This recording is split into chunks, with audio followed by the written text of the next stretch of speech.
Estamos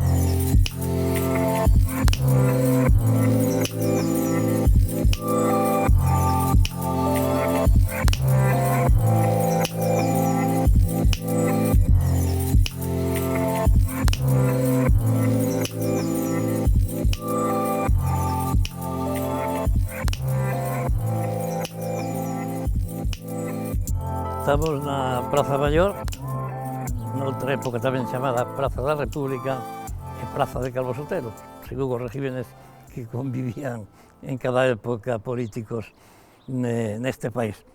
Era o centro neurálxico do barco, en cada baixo había un negocio, en cada primer piso había un círculo mercantil, un casino, e bueno, logo sí que había, e aquí mismo dentro da praza, había, depende da ideoloxía de cada un, estaba o casino, que acollía máis ben a xente tipo burguesa, de xente de poderío económico, e logo pues, había os círculos mercantil, o círculo agrario, o círculo obrero. Florencio empezou a participar no seu pobo, mellor dito xa, ideolóxicamente, xa en plan militancia, xa cando estaba facendo Dereito en Valladolid. Era difícil que puidese seguir un curso parecido aos que estudiantes que do seu tempo, que viñeron, por exemplo, xente de Compostela, que foron ele casi coetáneo dos que fundaron os seminarios dos galegos e iso. Entón, chegou un pouco máis tarde a sensibilizarse co galeguismo, porque foi realmente cando retornou a Galicia, na fin da ditadura, un pouco antes da República, e ele aí, pois, creo que se sensibilizou dun modo informal, podemos dicir, como tanta xente. Pero tamén el conta que, sendo estudante, coido que en Valladolid, e entregan un colega, e entrega un exemplar da nosa terra, das Irmandades da Fala, e a partir de aí, recupera a alma de algo que tiña latente, como era o signo, e era tamén o, digamos, o ambiente da época, non? Entonces, algo que estaba latente, de repente ven que existe un programa, que existe unha organización, neste caso político-cultural, como é das Irmandades, e entra en contacto con eles e elas, non? Naquele momento. Eles empezan a celebrar o Día de Galicia no ano 30, e nese ano 30 xa fundan unha Irmandade Galeguista en Valdeorras, non?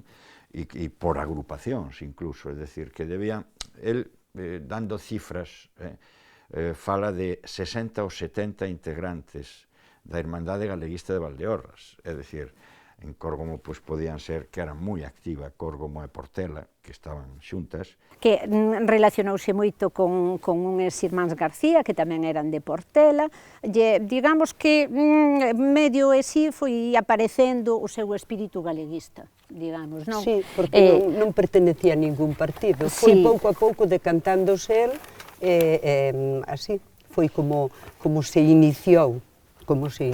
Sí, porque el viña dunha familia que era conservadora. Moi conservadora, con un irmán, que o irmán maior, o Lucio, que teu tocayo, que estaba na Falange. Había un certo sentido político en Valdeorras, pero máis ben de loita entre partidos que formaban parte do sistema de restauración, non?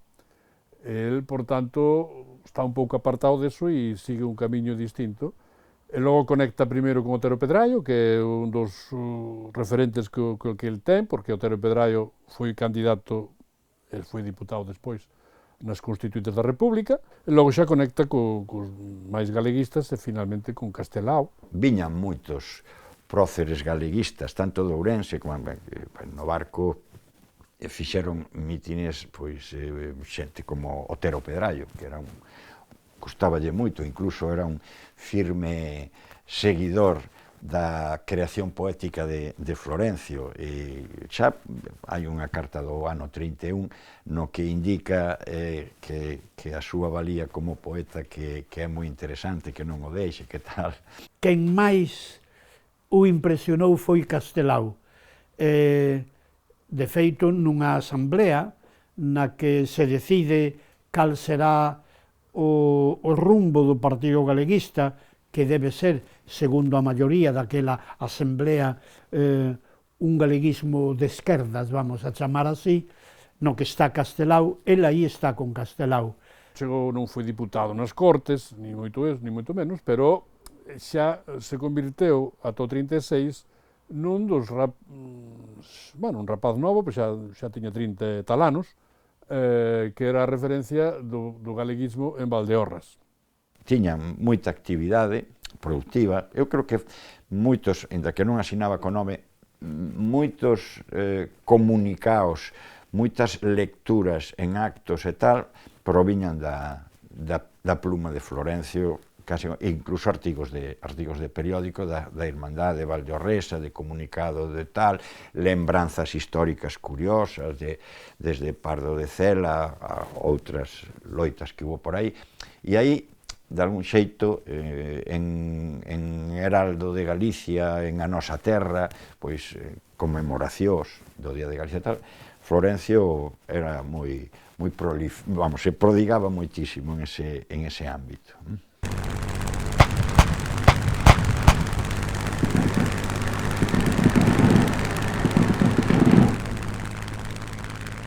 E o punto máis problemático foi, claro, o 36, non? No 36, pois, tuvo que, digamos, que facer unha maniobra de distracción para exiliarse. Vendo a situación que tiña, que era un home significado do Partido Galeguista, que era un fervor republicano, e que podía estar no punto de mira a partir do segundo ou terceiro día. Entón, pois, toma as súas cautelas, foi ao monte, estivo algo no monte, estivo agachado na casa, foi ao barco a agacharse a casa dos familiares, e logo marchou a Zamora, estivo en Valladolid, e logo volveu por Ponferrada, e aconsellaronlle todos que marchara porque empezaran a matar xente. A presión foi brutal en Valdeorras, a xente escapou, moita. Despois de todo este periplo e tal, un familiar político traballaba en obras públicas e pasou desapercibido como se fose un axudante levando pois para facer as tomas das estradas que se facían e tal, e chegou un momento determinado, cerca de Tourén, da Raya, pasou pa lá, quedou, tiña unha serie de enlaces que o puderon amparar un tempo, pero tamén foron eles os que lle aconsellaron que era mellor que pasase desapercibido unha cidade grande como Porto, que estaba a 100 kilómetros escasos. Aí botou un tempo, agachado, e viu que a represión e a connivencia do goberno portugués, coa dictadura tamén en Portugal, había transferencia de xentes para outro lado e tal, hasta que, nun momento determinado, pois, negociou con un barco de bandeira noruega, pero tripulación portuguesa, o traslado hasta Bordeos, metido debaixo da cama nun camarote, e así foi, foi tal cual. Baixou a fronteira para Cataluña, e baixaron para Barcelona, e, elí a chegada foron moi ben acollidos, tanto pola colonia galega, é dicir, os Santiago Álvarez Valdeorrés, Domingo Mateo, todos os que estaban ali como comisarios de rexemento ou como militares, o caso de Lister tamén. Na España republicana, el formou parte do grupo galeguista, que se organizou na España republicana con unha actividade bastante en Barcelona e en Valencia, un pouco menos en Madrid, onde puderon estar pouco tempo, e foi moi activo. Aí houve pois unha dúcia e media de galeguistas novos que formaban parte dese grupo. Deles estaba Martínez López, estaba Joan Pla, estaba Carballo Calero, estaba Castelao xa nun nivel totalmente distinto, xa como diputado e como representante casi de Galicia. Esta xente en Barcelona, sobre todo, desenvolveu unha actividade bastante interesante. Non tuveron, claro, estaban como aillados da terra, non? Estaban fora, pero participaron en algunhas publicacións, entre elas Nova Galiza.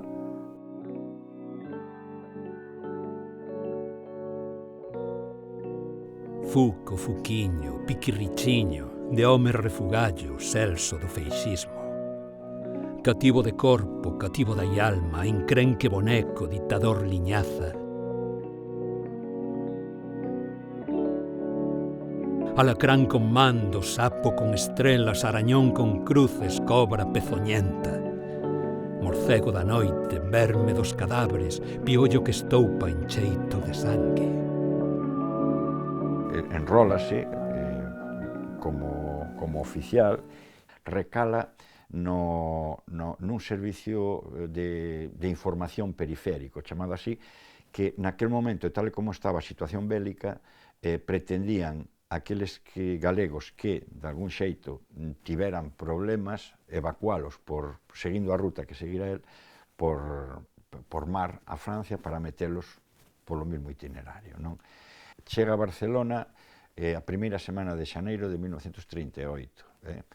Algúnas veces vai a batalla do Ebro, onde se está desenvolvendo o teatro de operacións último e as últimas operacións militares. Florencio reconvirte, porque en ese momento, cando xa queda illada Cataluña, pois prácticamente son os últimos días da guerra, aínda que hai unha certa resistencia, pero son os últimos. Entón, reconvirten todos os obxectivos que tiñan pensado levar a cabo.